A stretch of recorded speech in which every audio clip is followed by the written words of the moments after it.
Hi guys, good morning. So it's 3:05 in the morning dito. Messed up na ang biological clock ko dahil nga ilang araw na akong hindi nagtulog. Pero napasok ko na yesterday, well actually last Wednesday, yung huling paper for the year ko. So tapos na lahat. Ngayon, kailangan ko na lang ibalik sa dati or sa normal yung biological clock ko kasi lately umaga na ako natutulog or minsan tanghali na tapos ayan ito nakalaki na ng eye bags ko.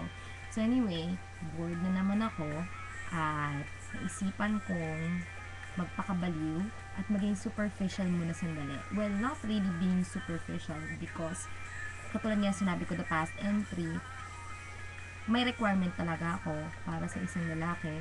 Pero syempre, alam na, hindi mo naman mapipigilan ng sarili mo pag natamaan or na-inlove ka na sa isang lalaki, di ba? Pero dahil wala pa akong nakikitang ganun ngayon, well, I'll try to stick by whatever standards I have already established at susubukan natin mag-trip-trip, okay? So, meron akong listahan dito ngayon and simulan natin ang ating construction of my dream guy. Dahil nga, ano man, may kanya-kanya tayong mga standards at this happened to be some of mine nung iniisip ko kung anong gagawin ko dito. So, let's start. The first one is the hair. Okay, the hair. Sinabi ko naman sa inyo, meron akong hair fetish. So, as much as possible, sana may buhok siya. Ayoko na kalbo. I've never liked bald guys. And, ewan ko, mahal ko kasi yung buhok ko. So, malaking factor sa akin yung hair. Hindi ko alam. Gusto ko may nilalaro ako eh. Kaya, ayoko nung, at saka ayoko nung, yung napaka-ikse, parang masyadong, wala, ewan. Basta, gusto ko nang may matinong buhok. Yung mga long hair or hindi mukhang patay na buhok lahat. Gets? Okay. Next, the face. Ano bang hinahanap ko sa face? Sana makinis. Ano pa? Mata niya, chinito sana. Or kung hindi man chinito, basta ayoko na malaking malaki. Ayoko na naman yung maliit na maliit. Basta yung normal, hindi. Basta sana cute yung mata niya. Yung pag tinitigan mo, parang ang sarap tingnan. Parang, sige, dal-dal ka lang. Oo, titignan lang kita. Ganyan. Yung ganong klaseng mata. Yung nose, ayoko ng flat, ayoko ng pango. Maawa naman ako sa anak ko kasi gusto ko kawawa ka naman yung baby kung wala akong ilong. Kailangan may ilong. Ganyan. Okay? Basta may tangos. Ayoko naman ng sobrang haba, parang Pinocchio, no? Basta yung, alam mo na, may ilong. Tapos, ano ba, lips. Gusto ko yung may natural pout. Yung parang, ganon. Sarap parang, sarap agatin. Ewan, basta. Kailangan may natural pout. Optional ang dimples.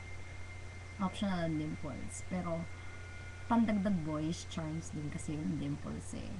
Yun so far sa face. Yun ang gusto ko. Let me see. Next one is height. Siyempre, tangkad ko, no? Ako na yata pinakamatangkad ng nila lang sa buong mundo. So, sana mas matangkad sa akin yung lalaki. At ayoko yung basta 1 inch lang ang itinangkad, ha? Gusto ko yung mataas ang tanangkad. Para naman, salvation of the race. Kamusta naman? Ang liit-liit ng angkan ko. Kailangan naman mo ng pambalanse. So, height, importante yan. Talent, ayan. Talent, either of the following. Musician, meaning nagigitara or nagpipiano. Oh shit, turn on sa akin yan ng piano at gitara. Piano, gitara, pwede rin violin, pwede rin drums, basta kahit anong instrument, basta nagpiplay, at saka hindi mo kagong girly or feminine na instrument. Basta, alam mo na, yung pandagdag kasi ng ano yun eh, ng pogi points na nagpiplay siya ng instrument. Kung hindi instrument, sports, soccer player, shit, sobra, soccer, or, martial arts, martial artist. Ayoko na kumakanta, kasi gusto ko ako yung kakanta, joke. Ayoko rin na sumasayaw, kasi gusto ko ako yung sumasayaw. So, yung uh, or boxing. Basta, physical activity, um, overrated na ang basketball player. So, oh God. Ibigyan na natin sa ibang tao ang basketball player. So, playing soccer, yung nasabi ko, or martial artist, or boxer, yung, kakaibang talent. Or, hindi ka athletic, artsy, magaling mag-drawing. Kasi super frustration ko ang pag-drawing. So, di ba? Sana magaling siya mag-drawing. Next, muscles. Well, ayoko naman na sobrang laki ng muscles. Ayoko naman yung, Diyos ko, tinapay ang muscle niya. Ano bang gusto ko? Trim. Subtle, hindi mas subtle, pero alam mong conscious siya sa katawan niya na he cares enough to work out, to have abs, to have biceps, to have the chest. Oh my God, the chest. And, yun. As a guide, you have to be an inverted triangle. What is the inverted triangle? It is yung broad shoulder, yung shape ng lalaki na parang inverted triangle. Yun nga, kasi nga inverted triangle sinabi ko eh. Inverted triangle meaning broad shoulders, trim waist, and then biceps.